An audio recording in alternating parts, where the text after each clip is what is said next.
A little while ago I got into making Ormus, and we're going to do this step by step. It's not a very complicated process. Measuring cup or glass cup is what I usually use because if you're dealing with lye or anything like that, you may want that in the future. I'm using organic sea salt. Now I've tried different kinds of salt, and unfortunately the way it's processed is sometimes the salt will not have the proper minerals in there to do this right. This here I think was about $8 for a kilogram. I usually use 3/4 of a cup per batch.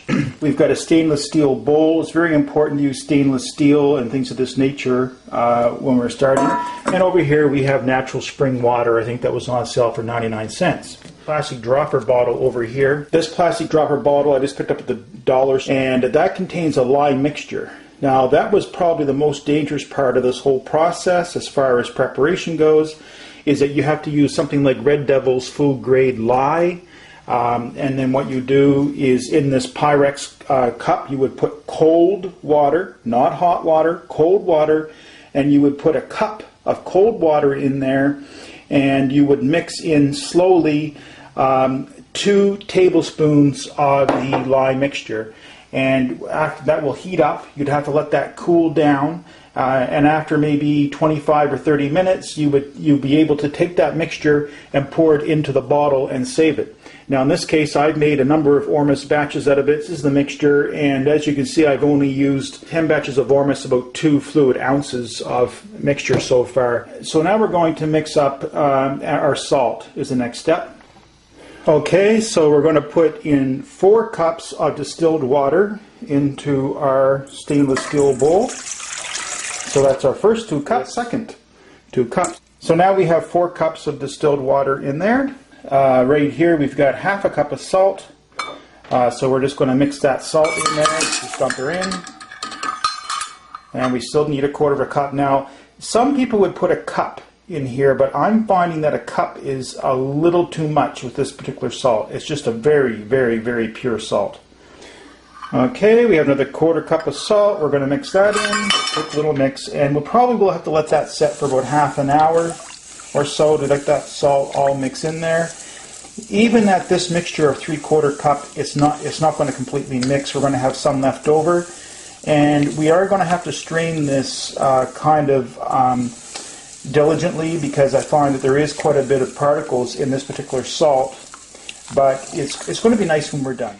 Now while our salt is dissolving, I want to show you something that we need. Now in my case I want to put my Ormus in to process it in some kind of a container, and some people are using glass jugs for their Ormus. And what I decided to use is I got this on sale for $9. But what I like about it is that it is a screw down container. It's going to seal good enough that if you want to give a little shake and then resettle your Ormus, it works quite good. Now it's a bit of a time consuming effort to take my little turkey baster over here, which I got at the dollar store as well for like $1, you know, very cheap. And I just used to take that turkey baster, and what I'll do is I'll go in there and take off the water very slowly. But what happens is that sometimes when you push out on the bulb, even though you're pushed out, you might put it in and it'll give a small little push by mistake. A little bit of water current is still enough current that it'll bring the Ormus off the bottom, because the Ormus is such a fine state material that, you know, it doesn't work that great. So I still have my eyes peeled for looking for a nice glass jar with a nice little spigot in the bottom. Now maybe it's possible to actually put a spigot on here. I don't know. I'm not going to get into that. But, you know, this is not 100% the way I would like to have it. Now, after we're done with the salt actually being dissolved, we're going to want to filter our salt mixture for any particles in there. Now, I actually went with one of these reusable filters. A lot of people suggest cloth filters on the internet, and I have to say I almost should have went the other way with cloth filter and just like an old coffee coffee strainer basket out of a coffee machine would have been better than this here. I find this is not quite fine enough. So in a way, this will work. Now what I've been doing is I just line it with a little bit of toilet paper, believe it or not. It seems to work fine. But you could also put a coffee filter inside of this one if you wanted to. Over here, a set of those that I get at the dollar store for. Here's basically all you need. Like I say, you need to have yourself a turkey baster. You need to have some kind of a stir stick. You need to have some kind of a filter, coffee filter system, some funnels, a couple bowls, and they can be stainless steel or they can be glass, and a nice container to actually let your Ormus settle in. And that's pretty well all you need. And of course, we mentioned before, you should always have a glass measuring cup there for doing your lye, especially. Besides doing the lye, you don't need to have the glass, but you need to have glass for lye. So we're going to let our salt continue settling a little more, and we'll get back to you. Okay, it's pretty well time to filter out our water. But first of all, what I'm going to do is this is the filter I'm going to be using there. And I'm probably going to throw a little piece of cheesecloth in there. And the only reason why I'm doing that is that that salt has just a little bit of silt in there, and it's very, very fine. So I'm probably going to throw that inside that filter before I actually filter. And I'll show you what it looks like after I'm done filtering it between the two bowls. And okay, I'm also going to introduce two more things here. First, I want to introduce some pH strips. Now, people who do this on a regular basis are probably using a pH meter. But these are really nice because what happens is you can tell by looking at the different pH values. So for example, over here, you know, if it was yellow, orange, yellow, purple, that would be a pH of 0. Now, I know from experience that when I'm done with this salt, before I add my lye mixture, it's going to usually be running with 5 to 5.6, which would be more of a dimmer orange, and then an orange, and then a bit of a greenish one there, and a yellow one there. And I know that from experience. Now, what I'm aiming for is we want to get as close to 10.78 without going over. So what I usually do is I try to get a yellow, and I try to get orange with just a couple little specks of red, which would indicate that maybe it's around 10.5 or so.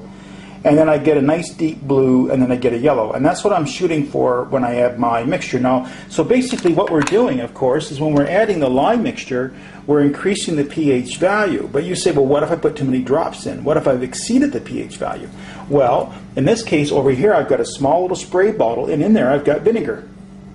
Now, what's going to happen is, let's say, for example, if I use this stir stick and I used it inside of my mixture with the pH value, when I'm all done with this, I'll probably get a couple sprays of vinegar. I'll bring the pH value back down to 0 again, or close to it, by using the vinegar. So you can actually work the pH value up and down by using vinegar and using the lye, and that's what we're going to do. Now, I usually know right now from experience with this complete mixture that I usually have to go 10 to 12 drops just before my pH even gets close to 10.78. So we'll discuss that in a minute. Okay, so this is not very hard. It's a very, very simple process at this point. It's not, you know, very simple process. Just take your time. I just get rid of it. That's all we have for that. So what we have left is our salt mixture. Very, very simple. So what I'm going to do to start, I'm not going to bother doing a pH strip to test to the beginning. I'm going to add 10 drops because I know roughly it starts at 5.5. We're going to couple of these strips out. And as you go up, you can usually use the strip over and over again as long as it doesn't get too dry. These strips seem to work pretty good. These strips are made by Keller Fast. I got them from a water conditioner, like a home pool place, and they had the real good ones. They were like $30 for those strips. So we're going to use our lye mixture here. This is diluted, so I don't worry too much about it. And we're sort of going to mix in 10 drops to start. And this is the part you got to be a little careful of. So that's 10 drops right there. And we're going to do a quick test on our pH value. And what are we running here? We're running pretty well right on 9. So I'm going to try 3 more drops. Now what will happen as you near 10.78, you will actually start to see that the drop will start the Ormus to drop out as you drop the drop in there. It's very, very fine. I'd probably say that I got 5 more drops to go, but I just take my time with it because it's very easy to over, and you don't want to go over. Now apparently over 10.78 there's some state materials which we don't want. I forget the name of them now, but they're not really great to have in your system. So if anything, it's better to go a little less. And what I've been doing is actually adding a drop a little later on. If it drops too fast in pH value, I will add a drop at a later point.